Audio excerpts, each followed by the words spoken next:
అస్థికలతో ఏర్పడిన మహాశివలింగం. ఎలాంటి వ్యాధినైనా నయం చేసే సూర్యశివలింగం. హాయ్ ఫ్రెండ్స్, నేను మీ రామారెడ్డి. ఈరోజు ఏంటంటే మనం ఎండల మల్లికార్జున స్వామి దేవాలయానికి వచ్చామండి. ఇది మనకి ఎక్కడుందంటే శ్రీకాకుళం జిల్లా టెక్కల మండలం రావల్స్ గ్రామంలో ఉందండి. ఇది ఏంటంటే ఇప్పుడు మనకి ఏంటంటే సూర్యకిరణాలు ఒకే ఒకసారి మూల విరాటం తాకితేనే ఎంతో అదృష్టం అనేసి అంటారు. కానీ ఇక్కడున్న శివలింగానికి ఏంటంటే రోజు ఎండ పడతానే ఉంటుందండి. ఇక అంతేకాకుండా ఇది సూర్యశివలింగం. సూర్యశివలింగం అంటే మనకి ఏంటంటే ఎలాంటి వ్యాధినైనా సరే ఇక్కడ మనకి రూపుమాపుతారని ఇక్కడ భక్తుల ప్రగాఢ విశ్వాసం అండి. ఇక్కడున్న శివలింగం అనేది ఆంధ్రప్రదేశ్లోనే అతి ఎత్తైన స్వయంభూ శివలింగం అండి. ఈ విశేషాలు వింటుంటేనే నాకే చాలా ఆనందంగా ఉంది. ఇది ఏంటంటే మీకు కూడా చూపిద్దామనే నేను ఇంత దూరం నేను ట్రావెల్ చేసి వచ్చానండి. వీడియో ఆఖరి వరకు చూడండి. వీడియో నచ్చితే లైక్, షేర్ అండ్ సబ్స్క్రైబ్ చేయండి. ఇంకెందుకు ఆలస్యం, పదండి వీడియోలోకి. శ్రీకాకుళం జిల్లా టెక్కలి మండలం రావివలస గ్రామంలో వేయించేసినటువంటి అతి పురాతనమైనటువంటి త్రేతాయుగంలో వెలిసినటువంటి స్వయంభూలింగ క్షేత్రం శ్రీ ఎండల మల్లికార్జున స్వామి వారి దేవాలయం. చారిత్రకమైన ఆధారాలుగా శ్రీరాముడు రావణుని సంహరించిన తరువాత తన పరివారంతో కలిసి అయోధ్య వస్తున్నాడు. అప్పటికి శ్రీరాముడి యొక్క ఆస్థాన వైద్యుడు సుషేణుడు ఇక్కడ ఉండే ఈ స్థల మహత్యాన్ని, పవిత్రతని గుర్తించి తన తపశ్శక్తితో ఇక్కడ దేహాన్ని విడిచిపెట్టాడు, దేహత్యాగం చేసుకున్నాడు. అప్పుడు హనుమంతుడు ఏం చేశాడంటే అందరూ కూడా విద్యోత్సాహంతో ఆనందంగా ఉన్నారు. ఈ విచార సమయంలో, ఈ ఆనంద సమయంలో ఈ విచారవార్త ఎవరికి కూడా చెప్పకూడదని ఎవరికీ తెలియచేయకుండా ఈ సుషేన్ యొక్క కళేబరాన్ని యోగ సాంప్రదాయం ప్రకారం జింక చర్మాలతో మల్లెపూలతో కప్పిపెట్టి అయోధ్య వెళ్ళిపోయాడు. అక్కడ శ్రీరాముడు అందరికీ కూడా బహుమత్ ప్రాణం చేసుకున్నాడు. సుషేనుడు కనిపించలేదు. అప్పుడు విషయాన్ని ఆరా తీస్తే హనుమంతుడు ఈ జరిగే వృత్తాంతంతో కూడా తెలియచేశాడు సీతారాములు వాళ్ళందరికీ. అప్పుడు శ్రీరాముడు వచ్చి చూసేటప్పటికీ ఈ స్థానంలో ఒక శివలింగం అనేది ఉద్భవించి ఉంది. అప్పుడు సీతారాములు మొట్టమొదటిగా ఈ స్వామిని సేవించారని, అతను పూజ చేస్తున్నంతసేపు కూడా ఈ లింగంలో పెరుగుదల అనేది కనిపించిందని చరిత్ర.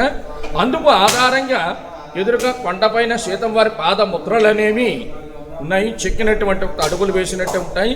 అలాగే ఈ కోనేరు కూడా సీత కోనేరు, సీత పుష్కరిణి అని కూడా చెప్తారు. మండు వేసవులు కూడా నీరు అనేది అలాగనే ఉంటుంది. అలాగే ద్వాపరంలో ఈ స్వామిని పాండవులు కూడా సేవించారని, విశేషంగా స్వామిని అర్జునుడు కూడా మెప్పించాడని చరిత్ర. అందుకు ఆధారంగా మరికొంచెం దూరంలో పంచపాండవుల మెట్ట, అది కూడా పర్వత ప్రాంతమే. అక్కడ లలితాదేవి ఆలయం అనేది కూడా ఉంది. ప్రతి భీష్మ ఏకాదశికి కూడా అక్కడ యాత్రా మహోత్సవాలు అనేవి కూడా జరుగుతూ ఉన్నాయి. అయితే ఎండల మల్లికార్జునుడు అనే స్వామికి నామస్థిరీకరణ ఎలా వచ్చిందంటే, టెక్కలి రాజుల పరిపాలనా కాలంలో ఈ స్వామివారికి ఆలయం నిర్మాణం చేద్దామని సంకల్పం చేశారు. ఎన్నిసార్లు ప్రయత్నం చేస్తున్నా గోపురం నిలవటం లేదు. అప్పుడు రాజావారు తపన చెందారు, సత్సంకల్పంతో భగవత్ సేవ చేయాలంటే ఎందుకెలా జరుగుతుంది అని. అప్పుడు స్వామివారి కలలోకి వెళ్ళి భగవంతుని యొక్క యథార్థ తత్వం, నిరాకారం, నిర్వికారం అది తెలియచేయాలంటే ఎటువంటి హంగులు, ఆర్భాటాలు ఏమి కూడా ఉండకూడదు. ఎండలో ఎండుతూ వానలో తడుస్తూ భక్తులందరికీ దర్శనాన్ని ఇవ్వాలి అని స్వామి చెప్పగానే రాజావారి ప్రయత్నాన్ని విరమించుకున్నారు. ఇప్పటికి కూడా స్వామిలో ఎదుగుదల అనేది ఉంది. గుడి నిర్మాణ శాస్త్ర నిబంధన ఏమీ కూడా లేదు. స్వామి సూర్యకిరణాల్లోనే తేలియాడుతున్నారు. ఇప్పుడు ఏదైనా ఒక ఆలయంలో మూల విరాట్ని సూర్యకిరణాలు తాకితే చాలా గొప్పగా పవిత్రంగా చెప్తారు. కానీ మా ఈ ఎండల మల్లికార్జున స్వామికి ప్రతి నిత్యము కూడా సూర్య ఉదయం నుంచి సూర్య అస్తమయం వరకు కూడా సూర్యకిరణాల్లోనే తేలియాడుతూ ఉంటారు. జానపద భాషలో సూర్యకిరణాలకి ఎండ అని చెప్తాను. అందుకు ఎండల మల్లికార్జునుడని స్వామికి పేరు.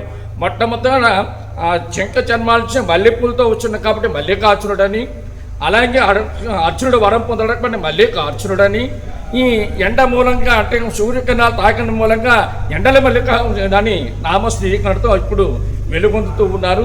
అలాగే ప్రతి కార్తీక మాసం కూడా విశేషమైనటువంటి యాత్రా మహోత్సవం జరుగుతుంది. ప్రతి సోమవారం మహాశివరాత్రి ఉత్సవాలు 3 రోజులు 5 రోజులు జరుగుతాయి. అలాగే జ్యేష్ఠ శుద్ధ పంచమి స్వామివారి కళ్యాణం జరుగుతుంది. అలాగే ప్రతి మాస శివరాత్రి కూడా విశేష అర్చన అభిషేక విధానాలన్నీ కూడా జరుగుతాయి. ఇప్పుడునే అభివృద్ధి పదవులకు దూసుకొస్తున్నటువంటి స్వయంభూలింగ క్షేత్రం ఎండల మల్లికార్జున స్వామివారి దేవాలయం. ఇది పవిత్రమైనటువంటి త్రేతాయుగంలో వెలిసినటువంటి సీతాకుండం, సీత పుష్కరిణి వెలుగుతూ ఉన్నటువంటి పుష్కరిణి. ఇది ప్రతి మండు వేసవిలో కూడా ఈ సంపూర్ణ జలాలతో నిండి ఉంటుంది. దీని ప్రత్యేకత ఏమిటంటే భక్తులు తన మనోకామన తీరాలని, అంటే మనోవాంఛ నెరవేరాలని స్వామికి మొక్కుకుంటూ ఉంటారు. ఏమిటంటే ఇక్కడ తలనీలాలు సమర్పించి ఈ కోనేట్లో స్నానం చేసి స్వామిని అభిషేక అర్చనలతో మొక్కుకుంటూ, అంటే మన మనోవాంఛ నెరవేరుతుంది, ఆయురారోగ్యాలు కూడా వస్తాయి అంటే భక్తులు ఏమిటి విశ్వాసం, ప్రగాఢ నమ్మకం. అప్పుడు త్రేతాయుగం నుంచి కూడా వెలసి ఉన్నటువంటి శీత పుష్కరిణి. అలాగే ప్రతి శివరాత్రి మహోత్సవ సందర్భంలో విశేష సందర్భాల్లో ఈ కోనేట్లోనే స్వామివారికి త్రిశూల స్నానమని, పవిత్ర స్నానమని, జ్యేష్ఠాభిషేకం ఇటువంటివి అన్నీ కూడా ఈ కోనేరులోనే స్వామికి జరుగుతాయి. ఈ గళాలతోనే సహస్ర ఘటాభిషేకం అని కూడా స్వామికి జరుగుతుంది. ఇది అతి పవిత్రమైనటువంటి శీత పుష్కరిణి, శీతాకుండం. వేప గడ్డి మరి 3 కూడా దీంట్లో కలిసి ఉన్నాయి. అంటే త్రిమూర్తి స్వరూపం. ఈ అశ్వత్థం అనేది, అలాగే వేప అనేది, రావి అనేది త్రిమూర్తి స్వరూపం. అలాగే అమ్మవారి స్వరూపం అనేటువంటి ఈ ఒకే దీంట్లో కలిసి ఉండడం చాలా పవిత్రమైనటువంటి అరుదైనటువంటి దృశ్యం ఇది.